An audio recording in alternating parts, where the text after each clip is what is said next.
Hello, it's Randi Rhodes. Here's a clip from our show, and go to randirhodes.com for the whole thing and a podcast. Buy us a podcast. Mary had a little man. We believe that all men are created equal. To the magnificent mosaic that is America. From radio beacon to radio beacon. I have a dream today. Change has come to America. Believe it. Knock, knock. Who's there? It's a figment of your imagination. Randi Rhodes Show. Turn up your mind. What did the president say? What did you hear him say? He said many things. It went on for probably half an hour. The most outrageous comment, obviously, is in reference to countries overseas that might send immigrants to the United States, and the president used the vulgar term, which has been repeated over and over again. But it was a long, far-ranging meeting about immigration in general. Negative things were said about Haitians coming to the United States. The president was talking, and I think this is a tell, if you will. We need more people from Norway, he said. Norway, they don't even take refugees in Norway, he said. And I just met with the Norwegian prime minister. We need more Europeans. I mean, it was pretty clear to me what the president's message was in that meeting. And just to clear it up, when he said S-hole countries, he was referring to Africa? Yes. Now, Senators Cotton and Perdue have challenged the notion that he said S-hole. And I believe there's some reporting out there that White House officials say that Perdue and Cotton think that he said S-house countries as opposed to S-hole countries. Let me say they're wrong. I could tell you explicitly they are wrong. And let me also say, is that their defense?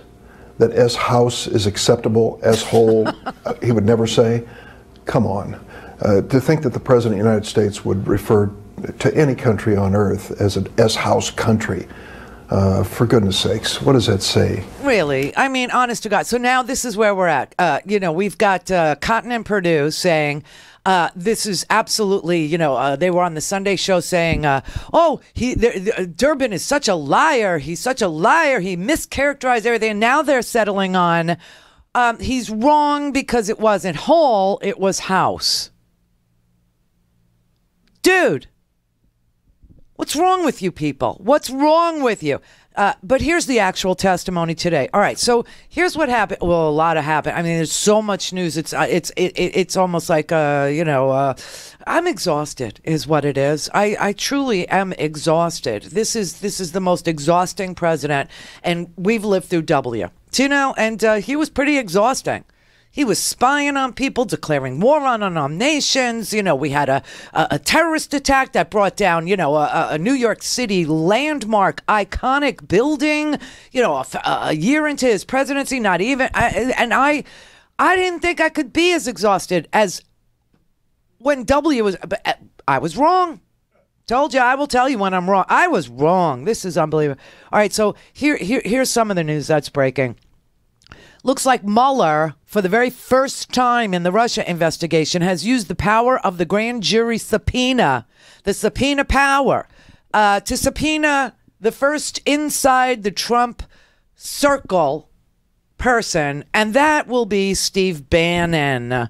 And what's really interesting is that Steve Bannon is currently testifying in front of the House Intelligence Committee, and we're finding out today, late breaking news, that the subpoena to appear before the grand jury went to Steve Bannon last week, which means he knows, but maybe the House Intelligence Committee didn't know. Now, since this news broke, the House Intelligence Committee has taken a break because they were in a secure room with no cell phones, etc. So they probably did not know that Bannon had already been subpoenaed to the grand jury by Mueller.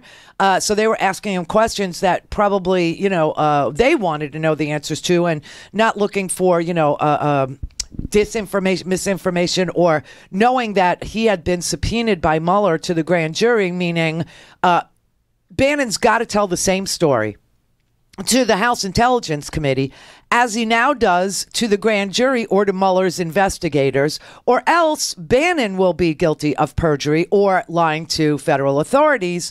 So, Bannon is probably sitting in the Senate, in the House Intelligence Committee today, spitting out his guts about how Junior did have this treasonous meeting, and it's true, and Junior, as he knows, was in touch with WikiLeaks the whole time, and Junior, and Jared and him got hacked information from the Russians and then gave it to Cambridge Analytica and the whole data operation.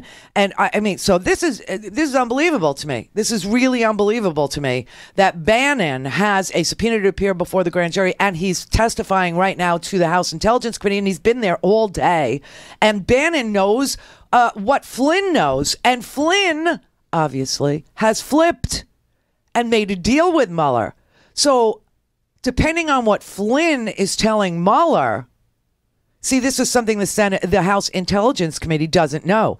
They don't know what Mueller knows. They don't know what Flynn told Mueller, right? And it better match what Bannon's telling the House. It better match. See what I mean? And also about the firing of James Comey and all these other things. Junior in touch with WikiLeaks, Roger Stone in touch with WikiLeaks, Facebook and the fake news effort, and whether or not they, used they knew that WikiLeaks was going to disseminate this information on a certain day, and that's why Trump went forward and said, next week I'm going to have dirt on Hillary Clinton right after the meeting. He also knows that, Trump Sr. Wrote the excuse note for Junior on the plane. Bannon was there. Oh, this is so good. So that's like as sunny as it's going to get today. Okay. Also this morning, this Department of Homeland Security person who replaced John Kelly as Department of Homeland Security Secretary, because John Kelly was summoned to the White House to take the place of Reince Priebus, who has also talked to Mueller. Interesting. But so Kelly came from DHS, and Kelly is now in the White House. There is a complete story in the Washington Post today where the Washington Post reporters have spoken to 12 White House officials, 12 senior aides to Congress members, lawmakers, and 12 Capitol Hill aides. And they have finally gotten the story about what happened in that meeting on Thursday last week at the White House. And you'll remember Tuesday last week, today is like the anniversary of Trump saying he'll sign whatever they put in front of him. He'll take the heat. Hey, let's do comprehensive immigration reform. Translation, let's legalize 11 million people in this country and give them a permanent solution and get on with it. That is what Trump said last Tuesday, a week ago today. A week ago today. No, I think it's changed. I think my positions are going to be what the people in this room come up with. I am very much reliant on the people in this room. I know most of the people on both sides. I have a lot of respect for the people on both sides. And what I approve is going to be very much reliant on what the people in this room come to me with.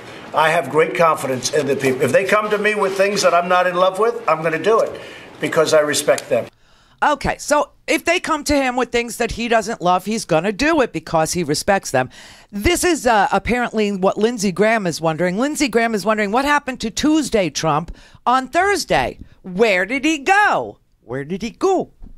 And Lindsey Graham has a suspicion that John Kelly, who was formerly at DHS, which is why we bring this up, is now the White House Chief of Staff. And John Kelly told the president, this deal, this signing anything they put in front of you deal, this let's make a deal on comprehensive immigration reform, this thing about DACA, let's do a clean DACA bill, whatever. Remember Dianne Feinstein? Remember this? And I don't know how you would feel about this, but I'd like to ask the question, what about a clean DACA bill now, and with a commitment that we go into a comprehensive immigration reform procedure like we did back, I remember when Kennedy was here, and it was really a major effort, and it was a great disappointment that it went nowhere. I have no problem. I think that's basically what Dick is saying. We're going to come out with DACA. We're going to do DACA, and then we can start immediately on the phase 2, which would be comprehensive. Would you be agreeable to that? Yeah, I would like to do that. Yeah, I would like that. I think a lot of people would like to see that, but I think we have to do DACA first. Mr. President, you need to be clear, though. I think what Senator Feinstein's asking here, when we talk about just DACA, we don't want to be back here 2 years later You have to have security, as the secretary would tell you. But I think that's what she's saying. I think I think she's saying something different. No. That's where it starts to go south. But then he regroups and he says, look, you guys, you just get in a room and whatever you come up with, I'll sign it and I will take the heat. I will cover for both of you. I will cover for the Democrats. I will cover for the Republican. I gotcha. I gotcha. I do have people that are, let's just to use a very common term, very far right and very far left. They're very unhappy about what we're doing, but I really don't believe they have to be, because I really think this sells itself. And you know, when you talk about comprehensive immigration reform, which is where I would like to get to eventually, if we do the right bill here, we are not very far away. You know, we've done most of it. If you want to know the truth, Dick, if we do this properly, DACA, you're not so far away from comprehensive immigration reform. And if you want to take it that further step, I'll take the heat. I don't care. I don't care. I'll take all the heat you want to give me. And I'll take the heat off both the Democrats and the Republicans. My whole life has been heat. I like heat. So today was the hearing where the Department of Homeland Security replacement for John Kelly, Kristen Nielsen, was called to testify. Then this was scheduled. This was a routine, oversight hearing. This was, something that all the agencies, they have oversight. Congress performs their oversight duties, and they question the secretaries of these agencies, routinely. And today was the pre-scheduled oversight hearing for the Department of Homeland Security Secretary Kristen Nielsen.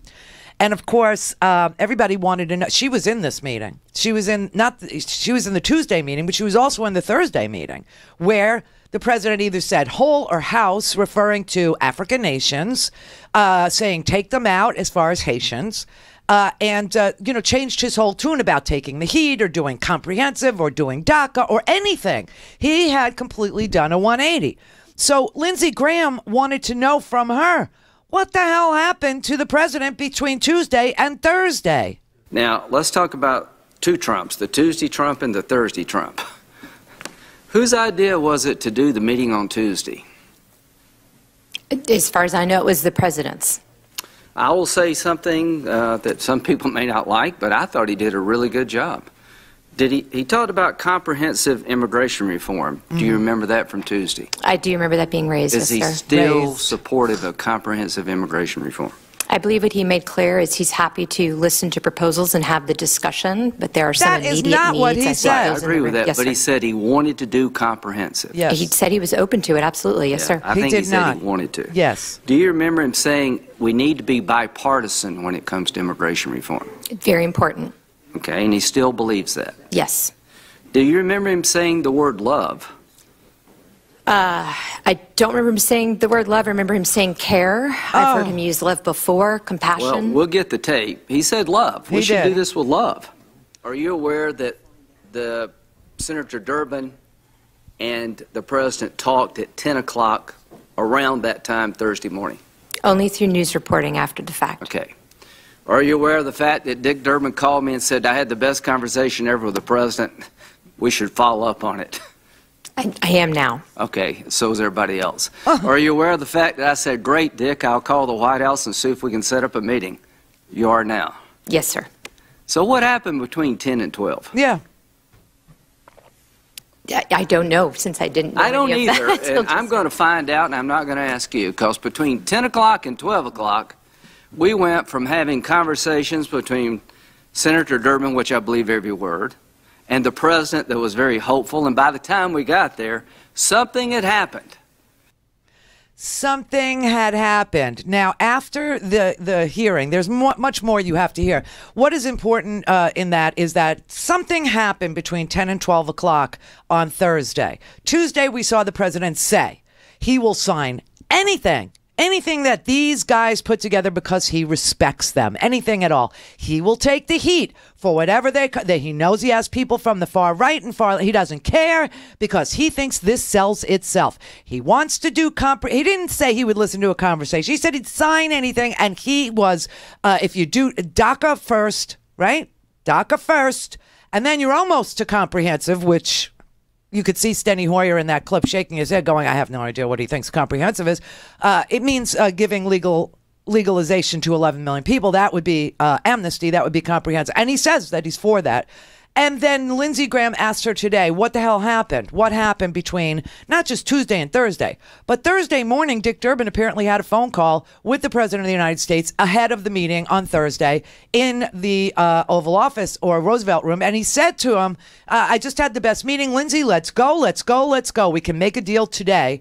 And they all went up to the White House, and he says something happened. Okay. After the hearing, Lindsey Graham, talked to the press. He thinks he knows what happened. I will say I don't think the president was well served by his staff.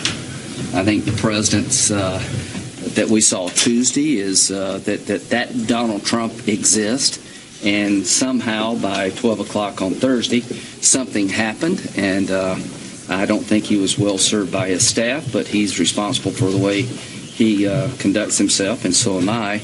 Can't blame that on the staff, but I do believe his staff was would that be General Kelly? Pretty much missed the mark here. I think General Kelly's a fine man, but he's also part of the staff. So now where do we go? General Kelly, formerly of the Department of Homeland Security, where one Kirstjen Nielsen is now the secretary. Isn't that fascinating? But it's more than General Kelly. And General Kelly, for all intents and purposes, is now making presidential decisions. That's really fascinating. But there's more, because there's a full story in the Washington Post about what happened between 10 and 12 on Thursday. Who got to the president? General Kelly is one of the people mentioned in this Washington Post article that relied on 12 people, 12 sources, to describe what happened between Tuesday, well, not just Tuesday and Thursday, but between Thursday morning at 10 o'clock, where everything was hunky-dory, to Thursday at noon, where everything had tanked to the point of saying, shithole. RandiRhodes.com for the whole thing and a podcast. Buy a stinking podcast.